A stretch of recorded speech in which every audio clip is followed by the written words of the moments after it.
Elhamdülillah, Allah Teala'nın nimeti bilen, Allah Teala'nın rahmeti bilen mübarek bulgan Müslümanlarının iki beylerinin birisi bulgan Ramazan ayetinde, Ramazan beylerinde yığılıp hem de Allah Teala'nın yurtları bulgan mescitlerde yığıldık. Hem de bu bir zor nimet bulup duran.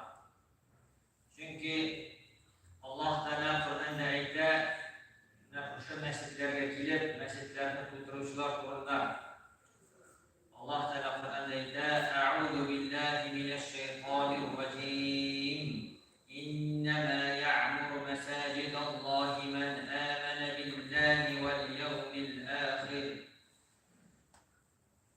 Mescitlerini de tutturalar Allah'a iman getirişler hem kıyamet gününe iman getirişler.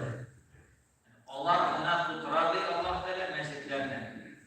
Elhamdülillah şunda ziyarımız indi bizden Allah Teala'ga hem kıyamet gününe şanımızını gösterdi. Endi şu eyler iman Allah Teala'ga şanı en zor nimetlerden bulup durar. Hem de elhamdülillah şu Ramazan aylarında buralarımızı tuttum. Allah Teala kabullardan kılsın anı, ecir sevaplar nasip etsin. Hem de inşallah kilesi Ramazanlara da erişege nasip etsin, buralar tuturga nasip etsin Allah Teala. Hem de biz bugün süreçlik bitiririz. Nefuşu dinimizden asılı bulgan, nigizi bulgan nerseler durumda. Peygamberimiz sallallahu aleyhi ve sellem bir hadisindeyken Buniyel İslamu ala khamsin. İslam dini 5 nersege tüzülgen diye Peygamber sallallahu aleyhi ve sellem. 5 nersege tüzülgen. Şehadetin en la ilahe illallah ve enne Muhammeden Resulullah ve ikamis salati ve itaiz zekati ve haccil beyt ve savmi Ramazan. Peygamber sallallahu aleyhi ve sellem ayetler şu 5 negizini sonra şunun birincisi de şehadetin en la ilahe illallah ve enne Muhammeden Resulullah. Hani bütünümüz biliriz dinimizin negizi o şehadet. Yani Allah Teala'dan başka ibadetke layık yok, ibadetke layıklı zat yok deyip şehadet veriyor. Hem Muhammed sallallahu aleyhi ve sellem onun elçisi diyor. Hem şu söz nerse diyenini anlatar. Yani o indi biz biliriz ama la ilahe illallah Muhammed Resulullah diye kavraklıyız. Lakin şu söz nerseni anlatar. Nerseni öz işine alar. İndi ma'nelerini öz işine alar. İndi ma'nelerini anlatar. En birincisi indi şu la ilahe illallah diyor. Yani Allah'tan başka ibadetke layıklı zat yok diyor. Yani Allah Teala'nın var ikenin, bir ikenin, ondan başka bizge bir kimde fayda da, ziyan da getir almağının, ondan da yerden sonra gerek ikenligine Allah Teala kamil bir mindine kimçilikleri bulmadan isim sıfatlarına bulunan has Allah Teala için bir zat buluğuna şanlımız. Yani la ilahe illallah demektir. Biz indi şunu göz alında tutarız. Yani Allah Teala'nın varlığına hem birliğine inanarız yani şanarız. Hem şu ayında Allah Teala'nın etik feriştelerine şanarız. Yani iman negizlerinden bulgar feriştelerine şanır. O indi imanın bir negizinden bulup durar. Yani feriştelerine şanır Allah Teala'nın nurdan yaratılgan, Allah Teala onları nurdan yaratgan, halık iken, var iken, jinislerge bölünmey turgan, şahvati bulmagan, Allah Teala'na buysuzub har birisinin ayrı vazifasi bo'lgan zotlar, ferishtalar bo'luvina ishonib, o imonning negizlaridan. Ondan so'ng payg'ambarlarga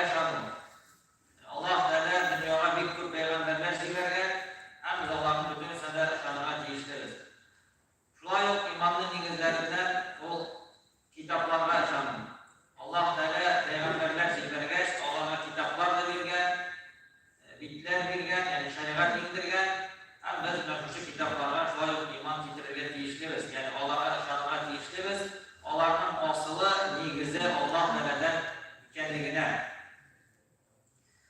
Ondan soň indi peygamberlerge iman, bu bizning şu imanın negizlerinden. Biz ondan sonra şartlar deyişimiz kıyamet gününe. Yani kıyamet gününe şanın uçlayı dininin negizinden bulup durardı. Yani kişi ölgenden sonra kabirde o gün onun kıyamete başlanayını soralaşak, senin dinin indi, ondan kim dinin indi deyip hem indi bütün kişi dünyalar olup bitkeş, bilgili bir vakit gelip bitkeş, şunday bir kavuş bulaşak, hem bütün kişiler kabirlerden çıkıp Mahşer meydanına Allah Teala karşısına varacaklar, hem kılan ameller için cevap verecekler. Şu günün buluğuna şöyle kıyamet gününe biz ışanlarına değiştiriz. Ondan sonra şöyle biz ışanlarına değiştiriz. Takdirge Allah Teala bütün halkın, bütün kişilerine varıp gitken şeye kadar indi her bir kişinin takdiri bilgilegen. Yani nefse işleyecek, fayda bulacak, baştan bulacak, kim bulacak, yani bütün işi bilgiler Allah Teala'ya. Lakin bizge bilgili değil. Vakıta gidip gitkeş, nefse bilgili elbir amelge olsa, hem indi biz nefse takdir oldanıp yazılarına şartına değiştiririz. Yani La ilahe illallah Muhammed Resulullah deyip biz indi Allah Teala'ya, feriştelerge, onun peygamberlerine, kitaplara, kıyamet gününe hem indi takdirge meşru oldu nefsege şartına değiştiririz. Yani La ilahe illallah diyen söz, nefse eybirinin göz altında tutar. Eğer kişi şunun birisine de şanmasa, mesela min bütün eybirge şanam, lakin indi takdirge şanmayım. Çünkü min nesetirim, şunu işliyorlar, ya bir günde bir nersede mecburiyet işlerde olmayıp mesela takdirge şanlıyken kişi, ondan kişi dinden çıkar.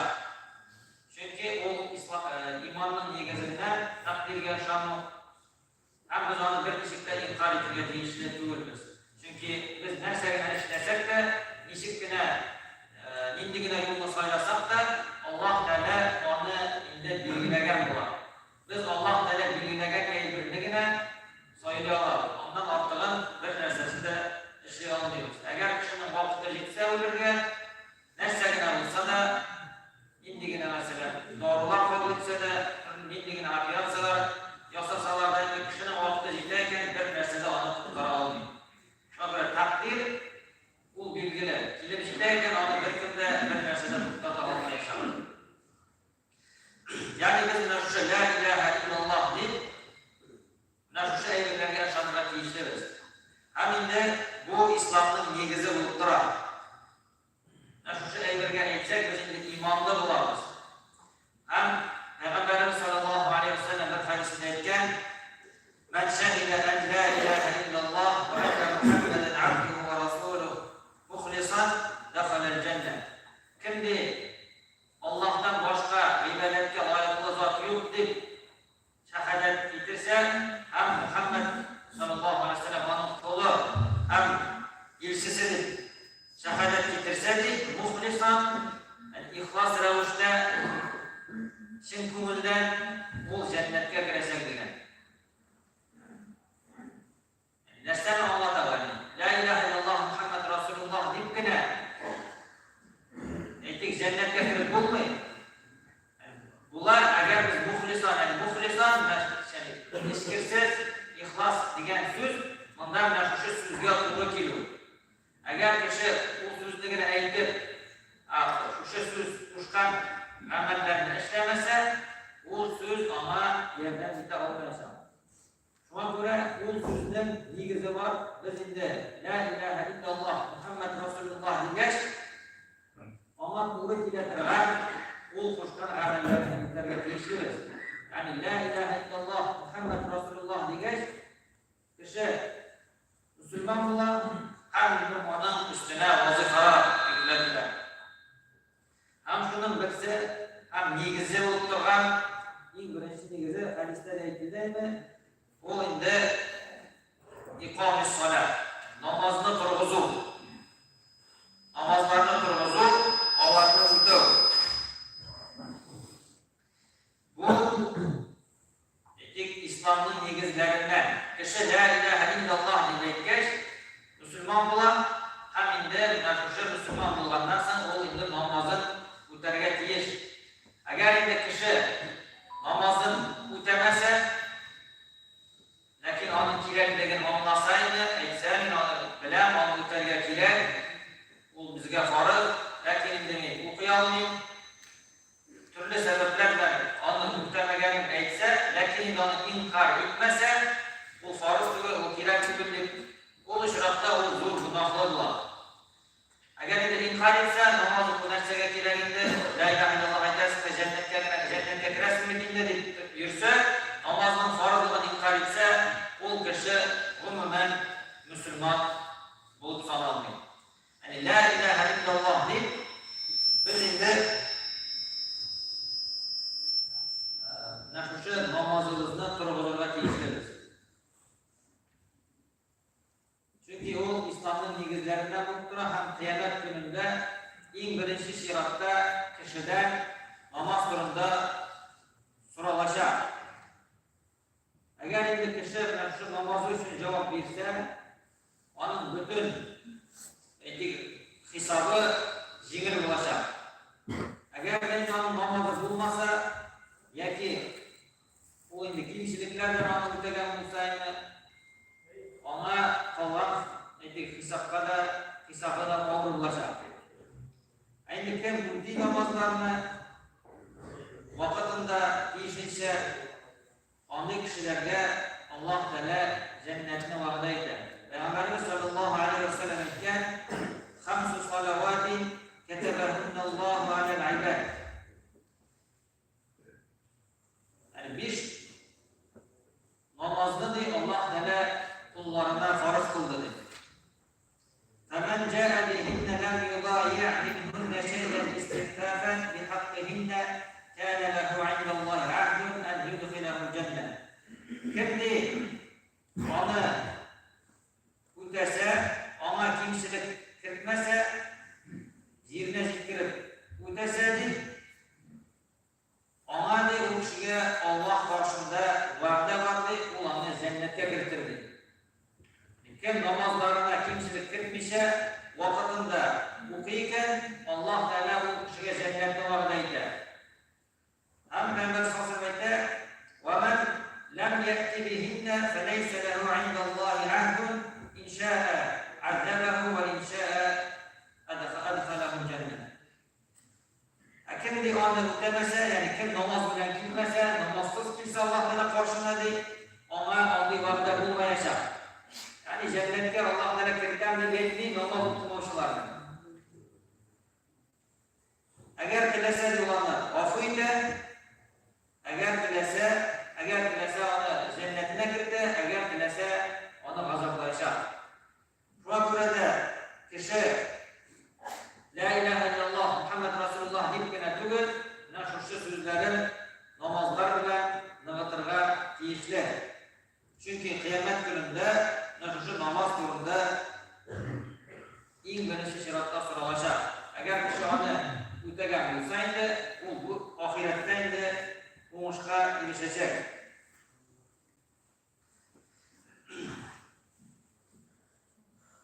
Hem de Peygamber sallallahu aleyhi ve sellem vakitinde şunday kişiler olgan, birisi sevdagar olgan, birisi timirci olgan, hem indi namaz vakiti yetkeş, onlar indi bütün işlerini kaldırıp, sevdasını kaldırıp hatta yani kişiye tavarını satkan vakitte azan aytına başlagaç, yükselen vakitte azan işitine başlagaç, o nizamını kaldırıp, ülşeğini kaldırıp namazga varatırgan bolan. Aykeşisi timirsi bolganı, kulundağı söküşün şunda kaldırıp, indi namazga şahit yönelettirgan bolan. Hem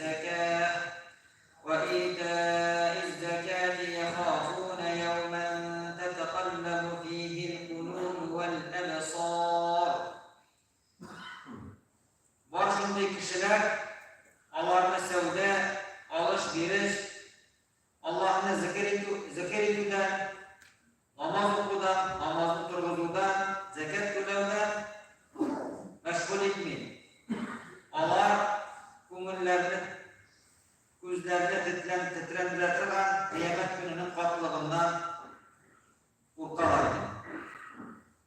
Ya'ni Alloh taolo shunday kishilarni maqtay, kim namozlari aytik vaqtida o'tab Alloh taolo qarshısida bo'lgan vazifalarni o'tab boradi.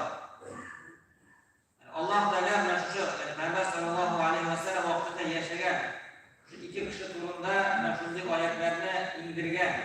Allohni maqtab, kim shular kerak bular namoz vaqti yetgach namozlarni o'qiy, ona aytib qoldirmaydi, yolqonlanmay, bundan nafsi Alloh taolaning maqtavi ostida bo'ladi.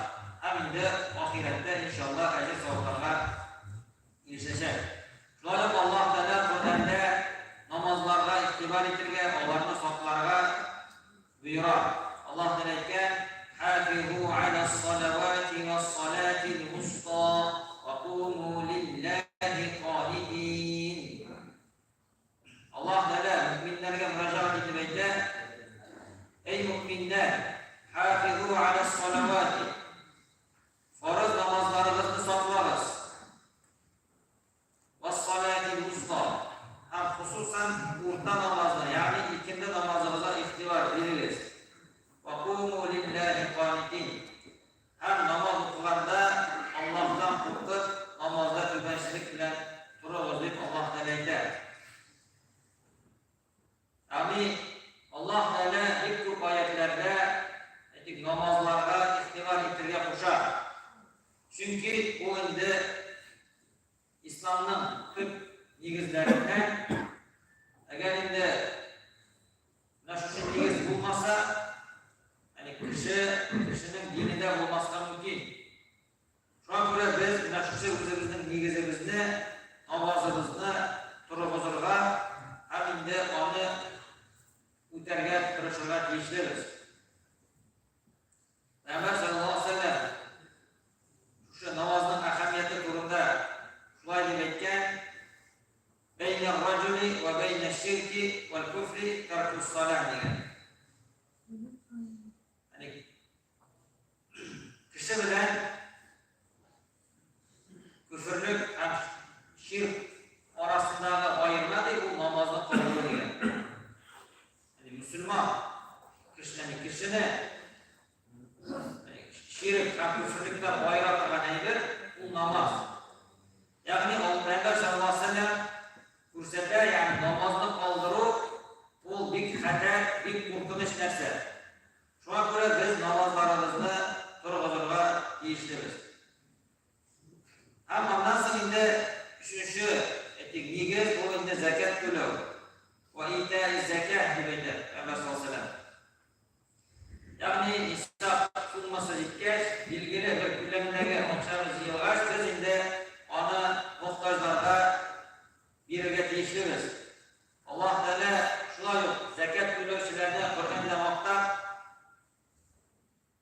ham zakat to'lovchilarni Firdavs jannatlarına kirituvi to'g'risida Mu'minun surasida Alloh taolo aytdi: "Vallazina hum liz-zakati fa'ilun." Ham onlar zakatlarini o'taylar, zakatlarini to'laylar.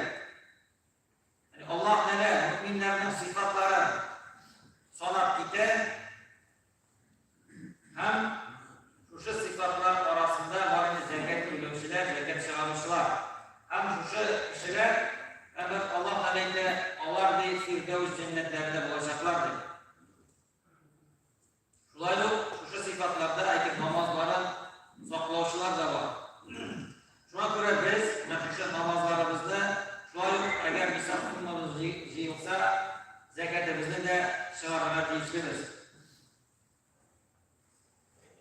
Ham endi zakat berib u kishining molini kimitmay, akilisicha uni ko'paygan, ham ona barakat beradi. Payg'ambar sallallohu alayhi vasallam hadisida aytdi, ya'ni mol oqshayni u zakat sadaqa beruvdan kimimas degan.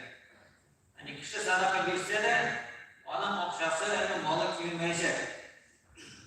Biz endi o'sha o'zimizning mollarimizdan farz bo'lgan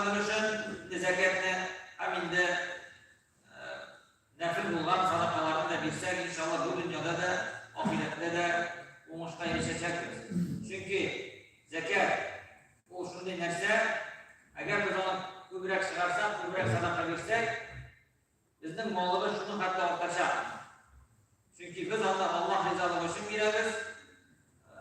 Ham endi shuning sababli Alloh taologa baraka beradi. Bu savdo gibi. Ya'ni savdo qurar uchun, ayni savdo ishlar uchun kishi oqsa chiqarib deyish. Ko'pmidir ona shig'imi bo'ladi. Ondan so'ng u endi ko'pmidir aybir olib, ko'pmidir aybir sotgandan so'ng onun foydasi bo'lar. Shuning zakat agar kishi onu chiqarsa, u yo'qdan o'rtacha. Agar onu chiqarmasa, onu fakirlarga, muhtojlarga bermasa, u oqshasi ko'pmigina bo'lsa-da, onun bir kunda foydasi bo'lmayacak, bereketi bo'lmayacak. Endi zakatni to'lasa, sadaqalar bersa, onlar az bo'lsa-da bir ko'p foydalar keltiracak onun shu moli. Alloh taologa barakat beracak. Shuna ko'ra endi biz o'zimizning mollarimizdan sadaqalar bersak, ham endi nisob summasi bo'lsa-da, belgili bir ko'lamdagi oqsha bo'lsa, endi zakat biz endi zakatga chiqarib deyishimiz. Ondan so'ng tam bir negiz, islomning negizlari bu endi haj va hajjil bayt. Alloh taolo Qur'onda aytdi, haj farz, shunday kishilarga kim man istata'a ilayhi sabila. Kim hajga, Mekke'ye bora oladi. Kimning mumkinchiligi bor deydi. Haj qilib, endi u boy kishilarga endi moli bo'lgan, ya'ni hajga borib qaytirib, ham hajga ketgan vaqtda oilasida intirib, oqshasi bo'lgan kishi umrida bir martaba haj qilib, ona farz bo'lib turadi. Ham endi agar kishi haj qilsa, ham endi u qabul bo'lsa, ona endi jannatdan boshqa ajr bo'lmayacak. Alloh taolo shu bizga ibodatni farz qildi, hajni. Endi biz shu hajda Alloh taolo qarshisida, uning yurtida ibodat qilishimizni, ham endi turli g'iyratlar olishimizni. Ya'ni shu hajda butun kishilar yig'ilib, qiyomat kuni ona iska tushiraymi, shoyib endi Alloh taolaga shu haj qilib, endi u yoqinaya, ham endi hajdan agar onun butun negizlarini o'tab, tiyishini o'tasa, yomon bo'lgan bola kabi gunohsiz qaytacak. Ham endi ona endi jannatdan boshqa ajr bo'lmayacak agar onun haji qabul etilsa.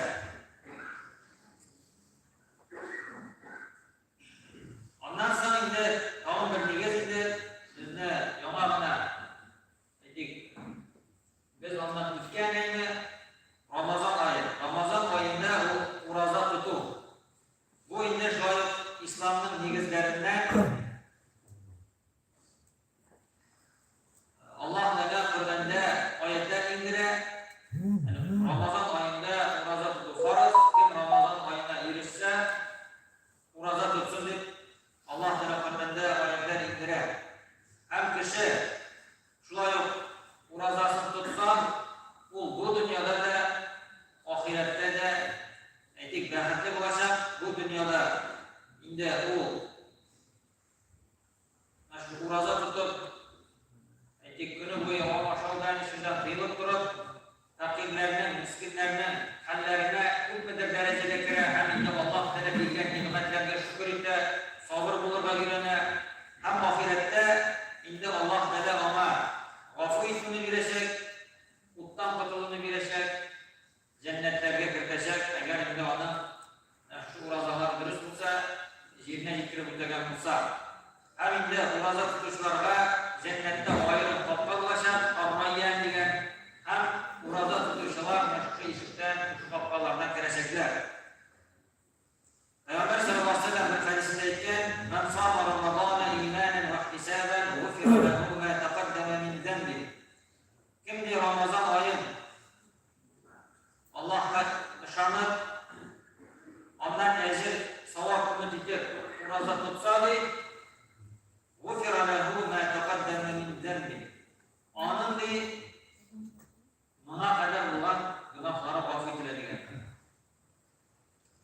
Alloh taolo endi barchalarimizning da tutgan rozalarimizni qabul etsaydi,